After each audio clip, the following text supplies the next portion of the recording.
Hey everybody, this is Tim Ashe, President of the Vermont State Senate, here with my daily update on Vermont's response to the COVID-19 pandemic. It is Thursday, May 21st. We're in about the 9th week of this COVID normal or abnormal, whatever we want to say about it.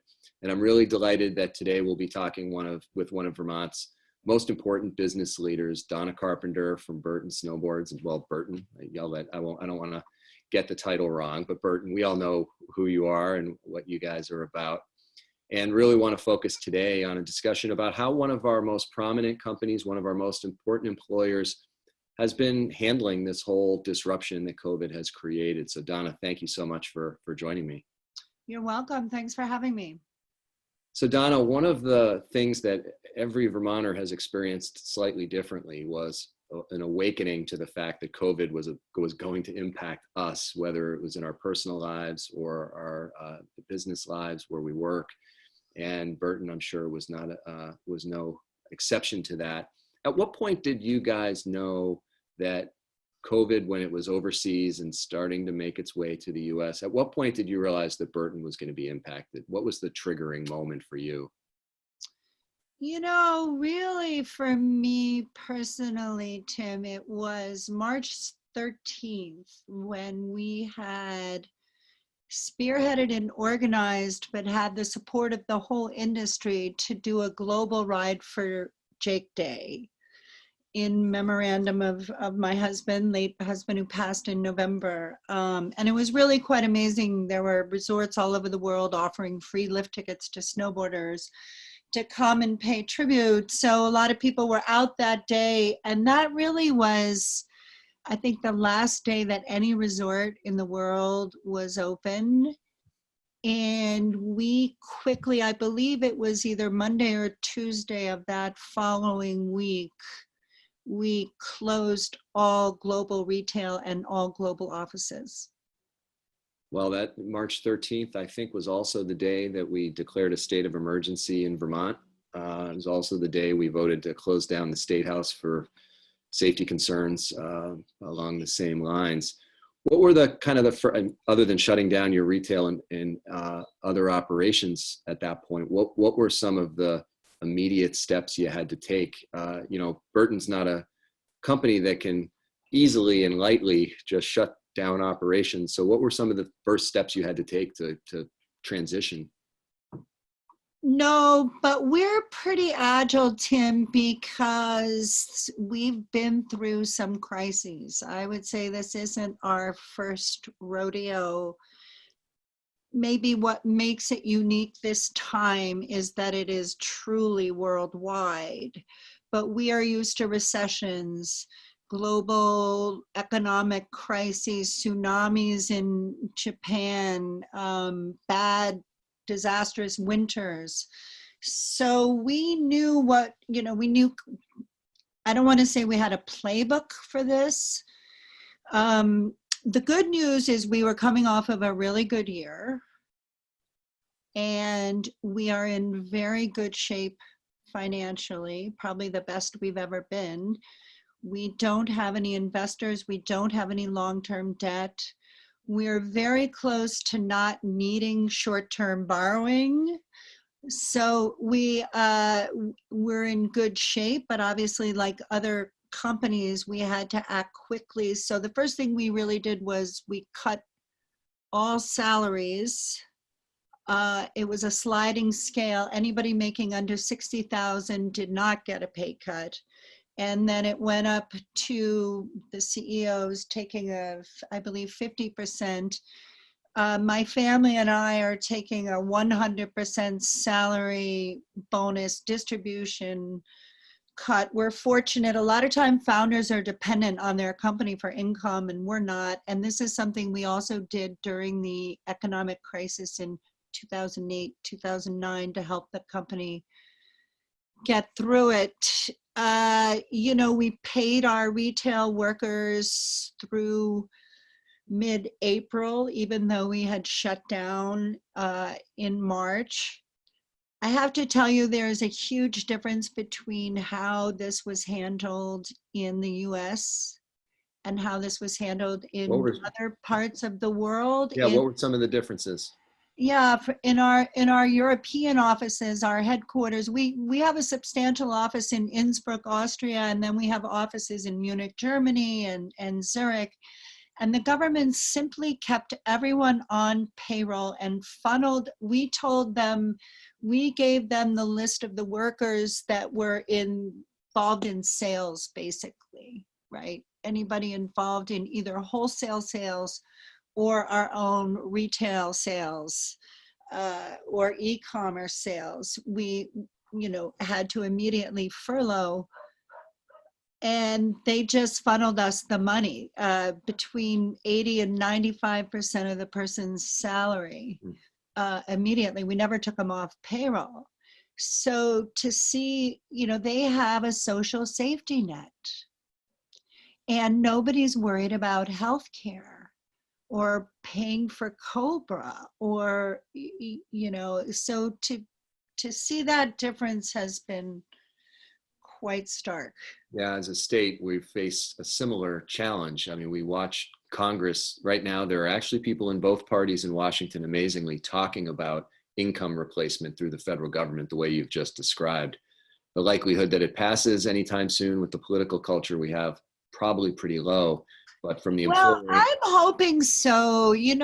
Our Senator Bernie Sanders, he would get criticized by the other side by talking about this social safety net, everybody having health care, everybody having paid sick leave, everybody having a paid family leave, as communist or something. right? Well, And you go, no, it actually works in a time of crisis. No, I trust me, when I worked for him for 3 years, I was on the receiving end of those claims over and over. But I think people, when they think of Austria as an example, they don't think of that as a weakling economy that doesn't have a lot of sophistication and a very strong private sector. I mean, it really is. No, and they're coming out of it, their time frame, they are ahead of us. So we are really using them to work on best practices for here, because they opened up retail a couple of weeks ago. They've slowly opening up the office, so we can really find out what they're doing right. Well, focusing on the Vermont operations for Burton, you have people who do design here, you have some manufacturing. What were the things that people were allowed to continue to do in Burton facilities? What were the things that people had to do remotely? And is there anything that was no longer able to be done as a result of the stay-at-home order more generally? Oh yeah, I mean, we really shut down worldwide and told everybody to stay home at that point, even if they couldn't do their work from home, right? We did keep our manufacturing facility open, or we reopened it a couple weeks later to make protective equipment for healthcare workers.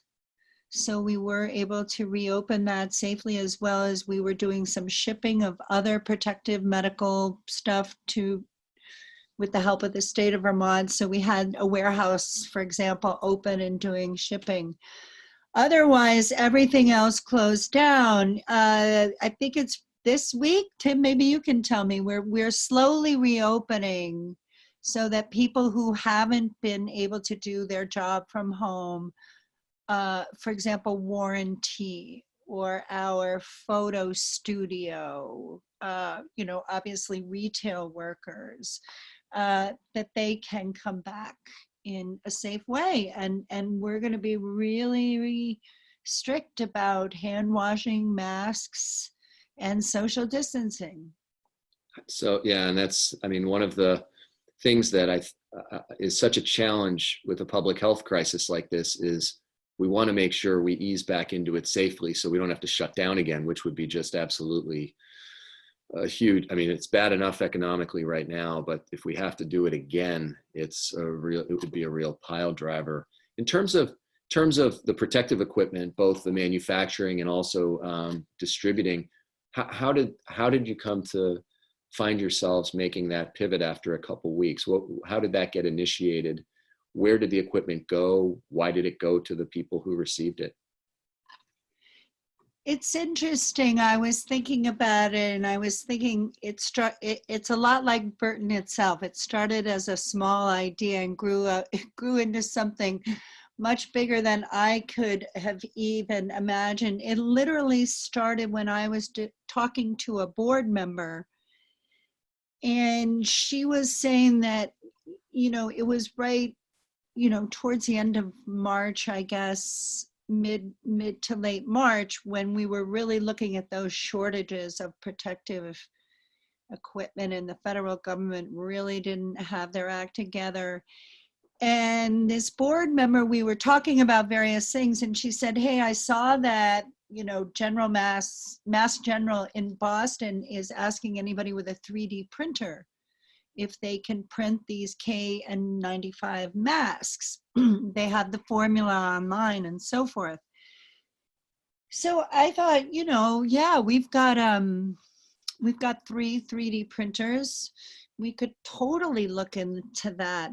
And by the end of the day, my senior VP of global product came back and said, I just talked to our largest binding supplier in the world, a company called Fudikin in China. And they said that there's less and less demand for these masks in China, obviously. And one of their best friends owns this factory that is all geared up and ready to go on these masks. And I said, how much can they guarantee? And they said, a capacity between 300 and 500,000 in 2 to 3 weeks. So, and they said, you have to lock in the price now. These masks normally cost 60 cents. We paid $1.20, and they said, if you don't lock in the order now, it's going to $1.80 because Australia just came in with an order. So we were competing. So that, it's just an insane thing. Sure. But I thought, hey, if we could use our supply chain, because we have a large office there of people who do nothing but check quantity, quality. So it's not like you can just call a factory. We had to get it approved by basically the health department here in Vermont. There's a great story. My lead product guy on this was passing off samples to Governor Scott's chief of staff in the park and ride in Waterbury. He said it probably looked like a really sketchy drug deal, but he's giving him a sample of an actual mask so that they can run the specs. And we had everybody say, yes, this is what we need. This is the right thing. Go ahead. And then you have to say, oh, can they really make 500,000 masks in 2 weeks? Are they lying about that? So you have people who go in and they make sure that they don't change the quality in the middle. So, it's like I said, it's not like you just call up a factory and say, hey, I want to place an order. We really have to manage the production process as well as the shipping, which was a whole nother nightmare. But I'm incredibly proud of my team. And then we converted the 3D printers here in Burlington. We worked with Boston Children's Hospital to design and spec out a face shield, that the plastic face shield that the healthcare workers wear. And we are producing for them as well as UVM and I believe Dartmouth. And we're producing approximately 500 a week. And we're making thousands of the parts that they need for it at the same time. So that's a pretty amazing turn of events. And I do love the sort of modern marvel of a supply chain that starts in a remote province of China and ends up at a park and ride in Waterbury. There's something kind of magical about how quickly things can get from point A to point B in this modern age. Well, And we've been talking about what we hope comes out of this. And I hope that there is, uh, people face reality, whether they like it or not. The world is globalized. We are never ever going back to the day where a country can produce everything that they need within their borders. I couldn't produce outerwear in this country if I wanted to. There are no more factories that do that. And it would be cost ineffective for me to duplicate a supply chain that's already there. So I think we have to embrace, we're global. So instead of focusing on building walls, how do we build relationships so that, hey, we make this that you need, and you make this that we need, Right. and we can all work together. I mean, for example, we only have less than 20% of our product comes from China, but our Chinese partners there are unbelievably honest and hardworking and fair to their labor. We are part of the Fair Labor Association, which is the highest standard from the UN. So we know we're working with decent employers. So we need China. Yeah, no, it's it. Well, I commend you in terms of showing the initiative to help meet the needs for all these healthcare facilities. I know that. Tim, for me, it was really personal. In 2000, Jake passed last year, 2019. And in 2015, he had a rare immune disorder called Miller-Fisher syndrome. And he spent 8 weeks, 2 months in the ICU at Dartmouth. And I saw on a daily basis these people who work in those ICUs, the doctors, the nurses, the respiratory therapists. He was on a breathing machine for 3 months. And then he, received cancer care from UVM and end of life care. And I just remember how compassionate they all were. And we were able to spend his last couple of days with him in the hospital as a family. I think about those people now that are losing people that can't go visit their loved ones. But I really, it hit me hard from, I guess, a personal perspective of what those people, it's hard to describe the gratitude that you have for those people who saved your husband's life in such a beautiful, graceful way. Well, it's a pretty remarkable way to pay it forward.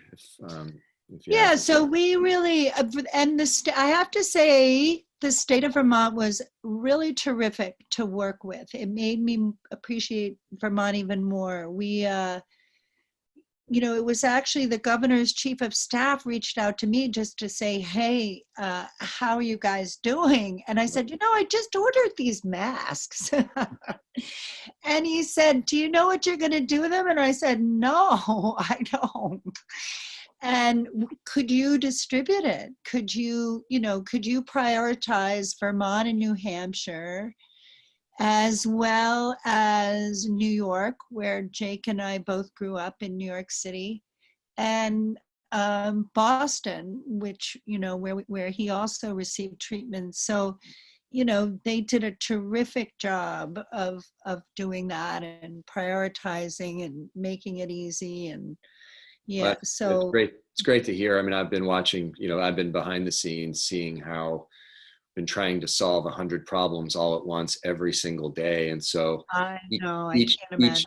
Each time there's a solution to a shortage or a problem like this, I think it would be a standout moment, over the course of many months. And we've had to rely on the kind of partnerships that you've just described to make lots of good things happen in what seems like an eternity, but it's only been 9 weeks. That's what's so amazing about it's really not just a cheesy slogan. Vermont has community. And they really do step up. And every time anything happens, from Hurricane Irene to this, you just become even prouder to be a Vermonter. No, it's been a good reminder of what's so good about it. Can you talk a little bit about what it's been like morale wise for your staff? You've had some, the ones who were making the shields and the masks, I'm guessing, had a slightly different experience than the people who were at home and not able to do their normal work. How has it weighed on the Vermont employees you have? Yeah, I would say, we were able to retain most of our workforce, except really, again, for sales, retail sales, although we kept on store management, most retail employees and anybody involved in wholesale sales. But like I said, then we were able to really pivot product towards doing that. And a lot of people are working from home around the world.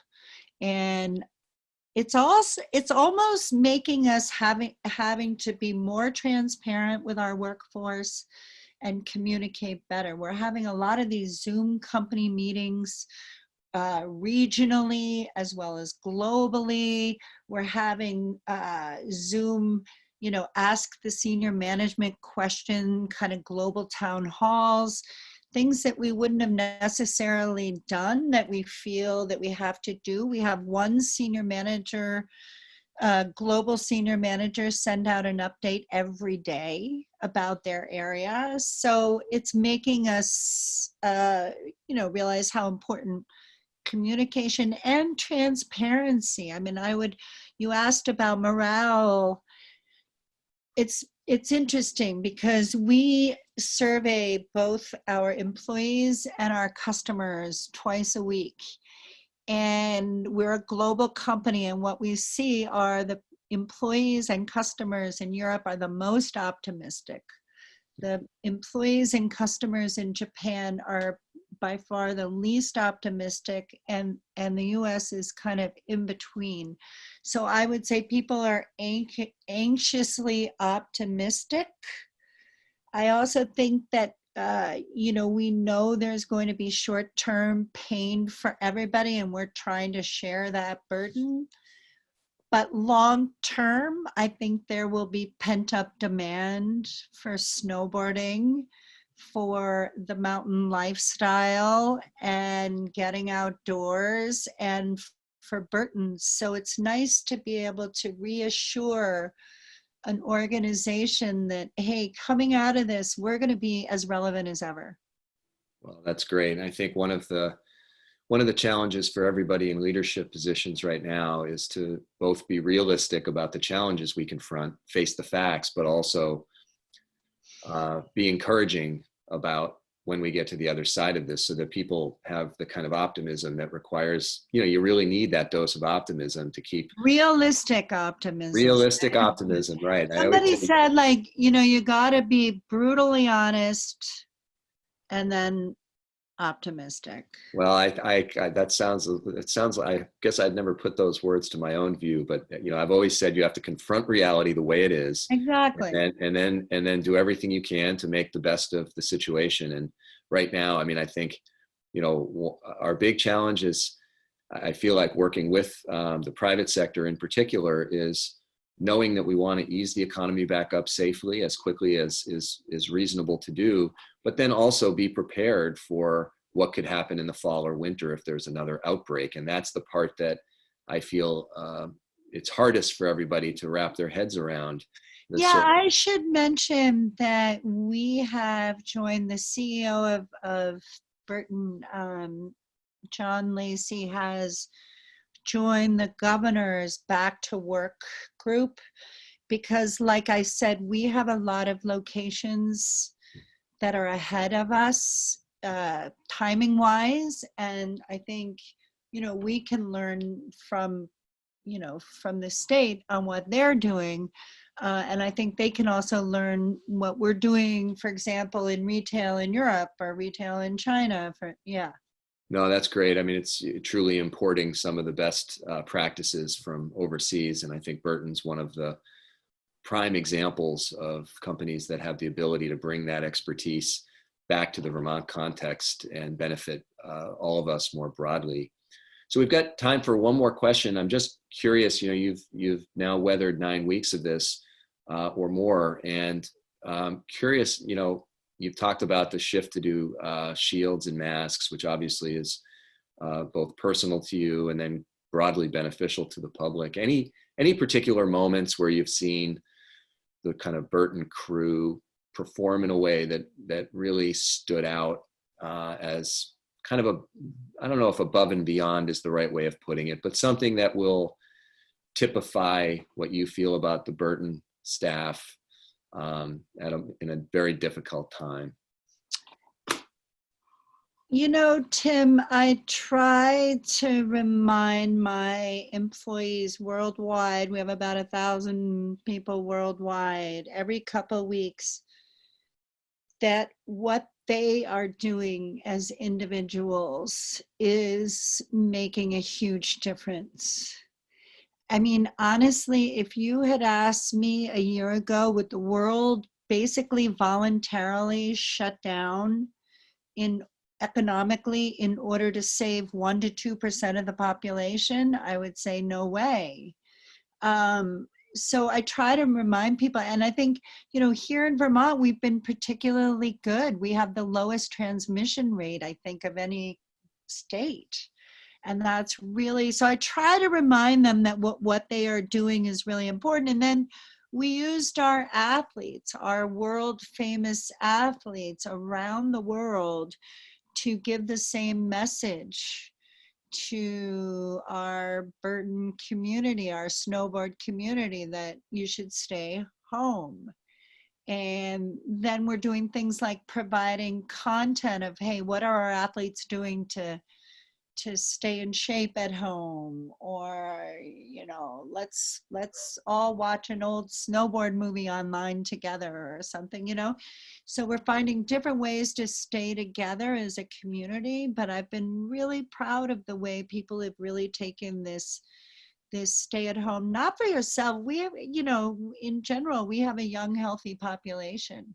They understand that it's not about them, that it's about their grandparents or the people in the office who just got done chemotherapy, or, so I'm proud of that. And that gives me hope for the future on addressing things like climate change, that, hey, maybe we can come together as a global community and not deny Mother Nature, but address her together.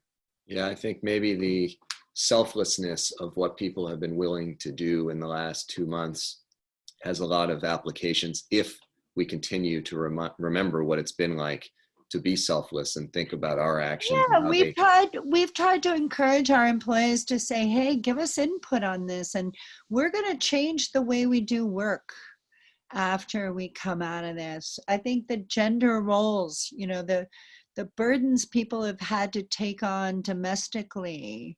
I said, we were talking about Japan. Japan is probably the worst. Women with kids don't really work. And men staying home are all of a sudden realizing how much work goes into managing a home and a family. And they're having to take more responsibilities. And we're more tolerant now. I'll have a Zoom call where a kid will come running in, screaming, crying, and we're going to be more tolerant as a society of people's work-life balance needs. And I think that'll all be good. Well, I certainly hope so. And I hope a lot of the best lessons we've learned stay with us. So Donna Carpenter, thank you so much for sharing a bit of the Burton story of how you've managed to get through this. And I hope you'll certainly thank all the people who've been directly involved in the shift you made to supply some of our most, prominent medical facilities who needed the resources bad to help. So thank you so much. Yeah, well, thank you for your work. Like I said, I've been impressed with the state and proud to be a Vermonter. Well, it's been a good time for all of us to band together, that's for sure. So for all of you watching, this was Donna Carpenter from Burton talking about the experience that they've had weathering this storm and hopefully being stronger coming out of it, and heard a lot of really great insights about one of our best workplaces in terms, well, they're one of our best workplaces for a lot of reasons, but the role they've helped play both for the state of Vermont and some of our neighboring states has really been absolutely critical. So hope you'll join me again tomorrow, and I hope you continue to take actions and stay safe. Thanks a lot.